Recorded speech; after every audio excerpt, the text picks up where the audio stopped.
बढ़ते हैं आगे। वाराणसी के ज्ञानवापी एसआई सर्वे को लेकर सुप्रीम कोर्ट ने आज अपना फैसला सुना दिया। कोर्ट ने कहा कि सर्वे को जारी रहने दिया जाए क्योंकि इस सर्वे से कोई ऐसा नुकसान मुस्लिम फरीक को नहीं होने जा रहा जिसकी भरपाई ना हो सके। कोर्ट ने आगे कहा कि हम इस रिपोर्ट को सीलबंद कवर में रखने की हिदायत दे देंगे।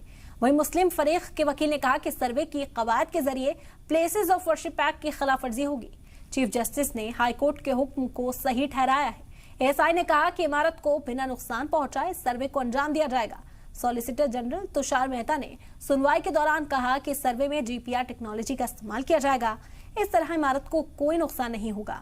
मुस्लिम फरीक की तरफ से पेश वकील का कहना है कि 500 साल पुरानी माजी को कुरेदने जैसा होगा। ये पुराने जख्मों को एक बार फिर कुरेद कर हरा करने जैसा होगा। तो आपको बता दें कि ये सर्वे जारी रहेगा।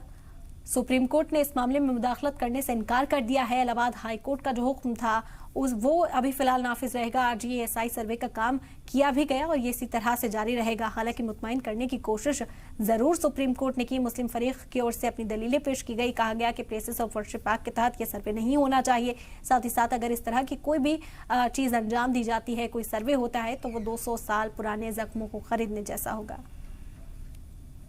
वहीं सुप्रीम कोर्ट के फैसले के बाद वाराणसी में मुस्लिम समाज का क्या कुछ कहना है, नमाज पढ़कर वापस आ रहे नमाजियों से बातचीत की हमारे नुमाइंदा ने। पिटीशन ऑलरेडी दाखिल है कोर्ट में और कानून कल भी हमने सुप्रीम कोर्ट की बात मानी थी, आज भी मानेंगे, कल भी मानेंगे। तो इसमें एएसआई के जरिए लोगों को भ्रमित कराना, देश की एकता, अखंडता, बनास की गंगा जमुनी तहजीब को चोट पहुंचाना, ये मकसद नहीं होना चाहिए। जो काम कानूनी प्रतिक्रिया चल रही चलने देना चाहिए, उसको हुआ नहीं बनाना चाहिए।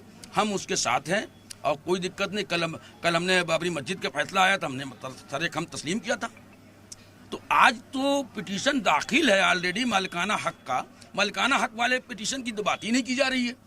फिर उसके बाद जो है दरगाह उर्स की पिटीशन दाखिल हुई, उसमें सारे लोग 17 लोग पार्टी बन गए। तो उस पर मूव कर मेन मुख्य धारा से तो आप भाग गए और अब एएसआई सबूत देगी तो वो सबूत जाके वहां लगाएंगे वाले मुकदमे में। ऐसा कैसे चलेगा? हम लोगों ने दुआ किया कि हम लोग हिंदुस्तान के कानून को, भारत का मुसलमान हिंदुस्तान के कानून को मानता है और जो कानून कहेगा हम उसी पे चलेंगे। हमारा देश के अंदर हमने चाहे बाबरी मस्जिद से लेके हो चाहे कोई भी हो, हमारे देश के अंदर हम लोग कानून को मानते हैं। इस देश के बाबा भीमराव अम्बेडकर के जो कानून है उसको मानते हैं।